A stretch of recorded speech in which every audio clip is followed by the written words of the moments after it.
The horrors came crowding in on her thick and fast. The spectacle of two young women giving breast to their babies made her blush and turn away her face. Lenina had never seen anything so indecent in her life. The passage of an old woman with a disease of the skin distracted her.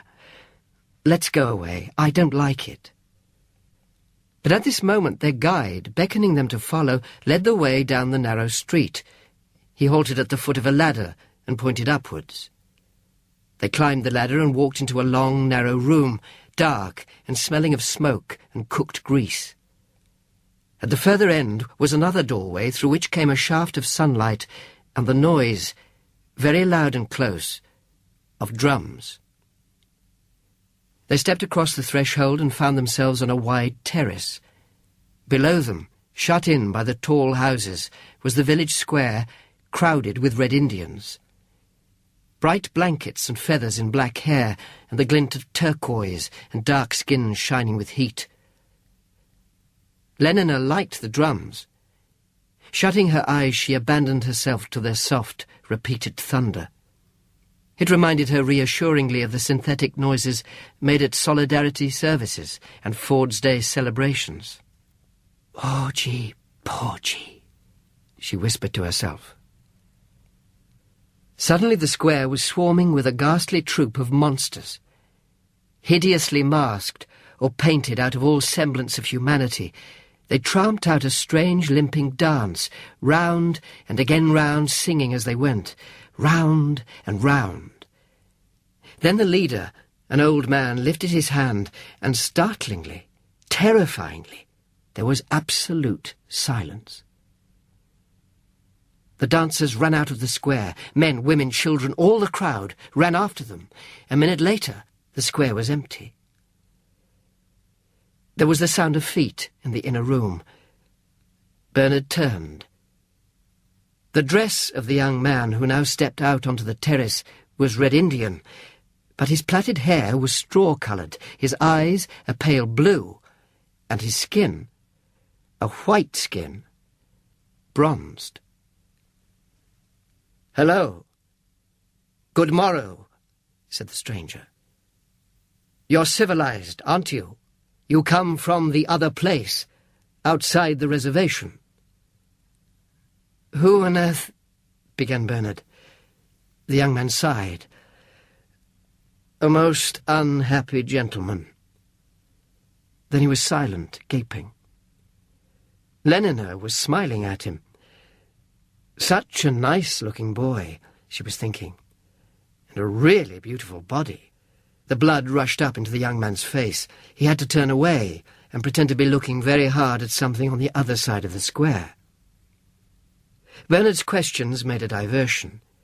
Who? How? When? The young man tried to explain himself. His name was John. He and Linda, his mother, the word made Lenina look uncomfortable, were strangers in the reservation. Linda had come from the other place long ago with a man who was his father. She'd gone walking alone in those mountains over there to the north, had fallen down a steep place and hurt her head. Some hunters from Malpais had found her and brought her to the pueblo. As for the man who was his father, Linda had never seen him again. His name was Tomakin. Yes, Thomas was the director's first name. He must have flown away, back to the other place, away without her. A bad, unkind, unnatural man. "And so I was born in Malpais," he concluded. Oh, the squalor of that little house on the outskirts of the pueblo. 2 famine-stricken dogs were nosing obscenely in the garbage at its door. Inside, when they entered, the twilight stank and was loud with flies. "Linda!" called the young man. "Coming!" They waited. The door opened. A very stout, blonde squaw stepped across the threshold and stood staring at the strangers, her mouth open. Lenina noticed with disgust that 2 of the front teeth were missing, and the colour of the ones that remained. She shuddered. So fat, and all the lines in her face. And under the brown sack-shaped tunic, those enormous breasts, the bulge of the stomach, the hips. Suddenly the creature rushed at her with outstretched arms and, Ford, it was too revolting, pressed her against the bulge of the bosom and began to kiss her. Now a blubbered and distorted face confronted her. The creature was crying. "Oh, my dear, if you knew how glad, after all these years, a civilized face, yes, and civilized clothes." She fingered the sleeve of Lenina's shirt. The nails were black. "Do you know, dear, I've still got my old clothes, the ones I came in, put away in a box. And such a lovely white bandolier, though I must say your green Morocco is even lovelier. Not that it did me much good, that bandolier." Her tears began to flow again. "I was so ashamed just to think of it. Me, a beater, having a baby. Put yourself in my place." The mere suggestion made Lenina shudder. "I still don't know how it happened, seeing that I did all the Malthusian drill, and of course there wasn't anything like an abortion centre here. Is it still down in Chelsea?" Lenina nodded.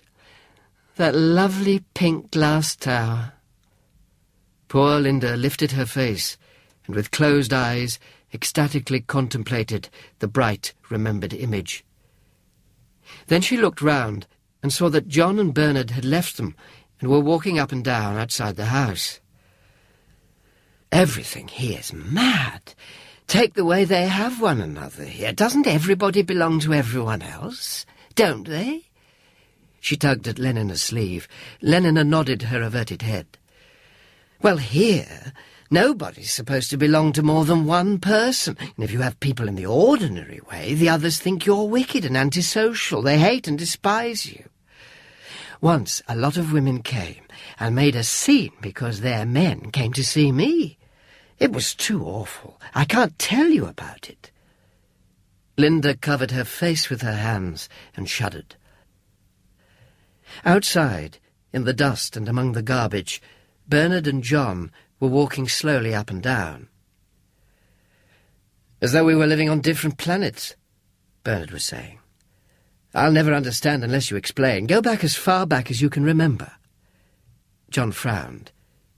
There was a long silence. It was very hot. Linda and he were asleep in the big bed.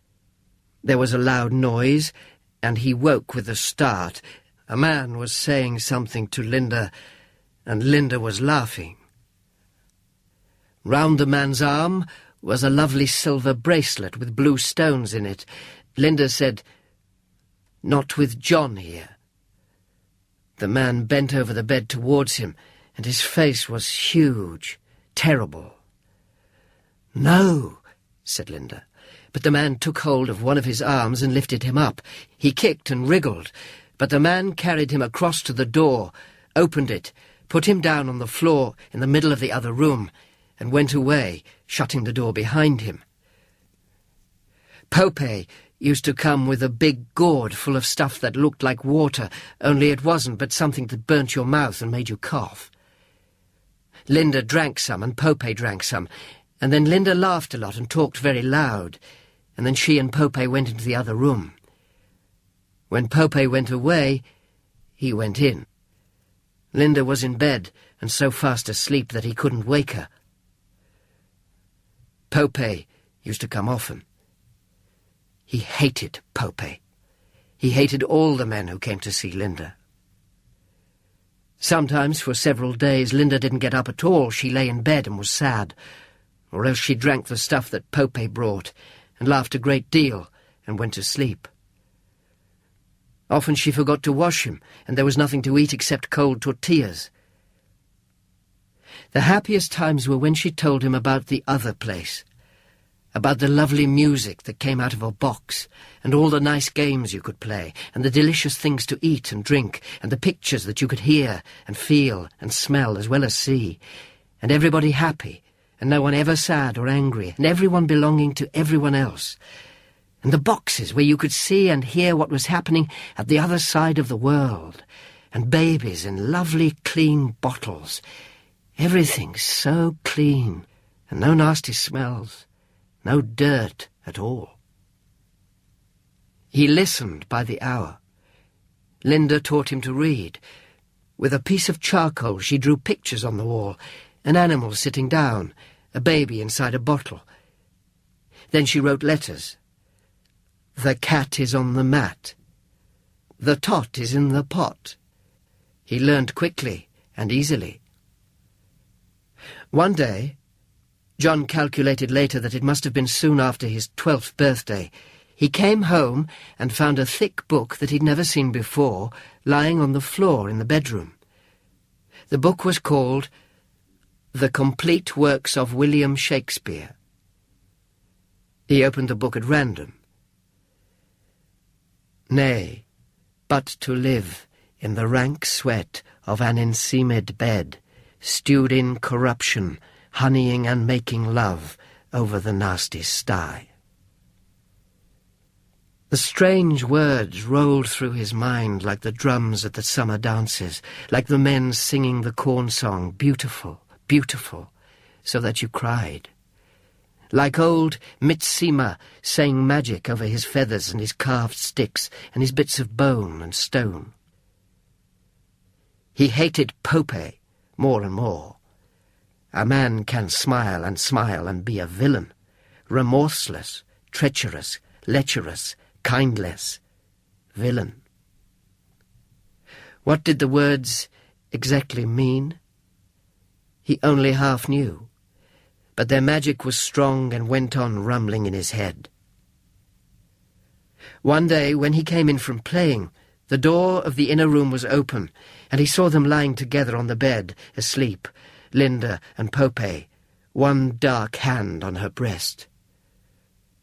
Pope's gourd and a cup were standing on the floor near the bed. Linda was snoring. Suddenly, his cheeks burnt. The room swam and darkened before his eyes, and suddenly there were more words. When he is drunk asleep, or in his rage, or in the incestuous pleasure of his bed. He stepped back in the outer room. The knife for the meat was lying on the floor near the fireplace. He picked it up, ran across the room, and stabbed. Oh, the blood! Stabbed again.